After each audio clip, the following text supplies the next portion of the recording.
My boss fired me 48 hours before my bonus was due for savings. I used my HR knowledge to cost him 250K in OSHA fines. Let me start with a simple truth. Loyalty in business doesn't exist. I'm Sophia, and for 7 years, I was the human resources manager for a factory. My job was to protect my boss, Richard, from himself. And for my 7th anniversary, my reward was being fired 48 hours before receiving my $10,000 bonus. Richard thought he saved himself some money. I showed him that the most expensive firing he would ever execute was mine. My revenge was simple. I used my own knowledge to unleash OSHA and the building code against him. The final cost to him, over $300,000. I was good at my job. No, I was excellent. My job was to ensure every employee was safe and that Richard didn't end up in court. This meant I was the only person who truly knew the factory, its protocols, and its legal death traps. March 1st wasn't just bonus day, it was the deadline for our house down payment. My husband and I were counting on that $10,000, but Richard, my boss, was a man who calculated every penny. Richard. Sophia, come in. Look, I'm going to be straight with you. We have to cut costs. Restructuring is unavoidable. Your position is being eliminated. Today is your last day. Me. Richard, my bonus is due on March 1st. You know there is no restructuring. You are doing this on February 28th to avoid paying me. It's illegal. Richard. Oh, Sophia, don't be so dramatic. Oh, here's 2 weeks severance. Take it as a little vacation. Now, please pack up. I was escorted out of the building. 7 years of my life summed up by a security guard's order. At that moment, the anger wasn't about the money. It was about the insult. I decided Richard wanted to play by the legal limits. I would play by the legal extinction rules. Most people, when they get fired, go to HR or the labor board. I had something better. I was HR, and I had my own personal safety file. My revenge had to be anonymous, non-litigious, and above all, expensive to verify. It had to be a surgical strike activated by bureaucracy. I clearly remembered the 2023 engineering report. The main loading dock was failing. I warned him it was an amputation and severe fall risk. He refused to pay $60,000 for a new railing, opting for a temporary weld. I had the original report in my personal files. Richard, to squeeze in more cubicles, had built an office wall. The problem, he never got a city building permit.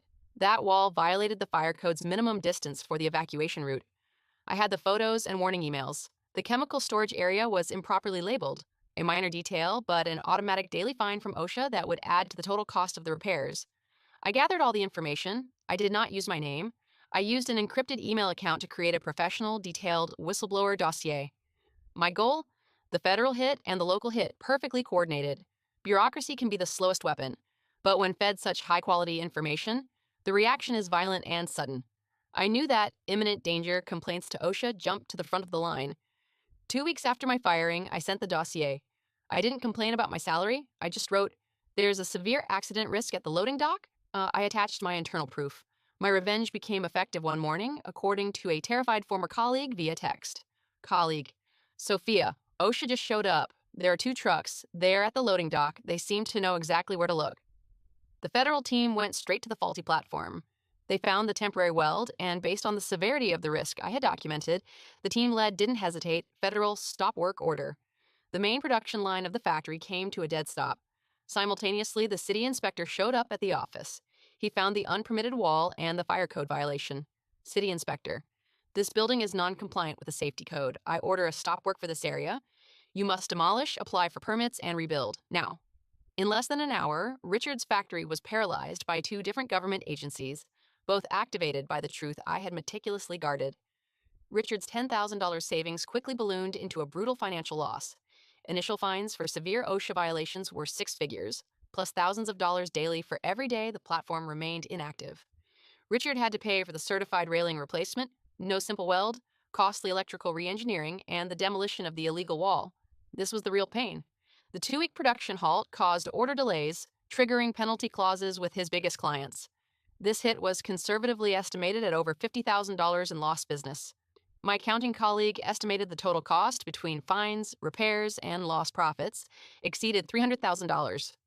Richard spent the next few weeks dealing with lawyers, engineers, and worst of all, inspectors. He never knew it was me.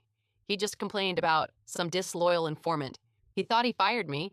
In reality, he fired himself from a chunk of his profit. I just did my job. I found and documented the company's biggest risk. And that risk, thanks to Richard's pure greed, was himself. Karma is detailed, and bureaucracy is its best friend. Sophia got justice without stepping into a courtroom. Do you think the $300,000 price tag was fair for a $10,000 bonus? Or should Richard have paid even more?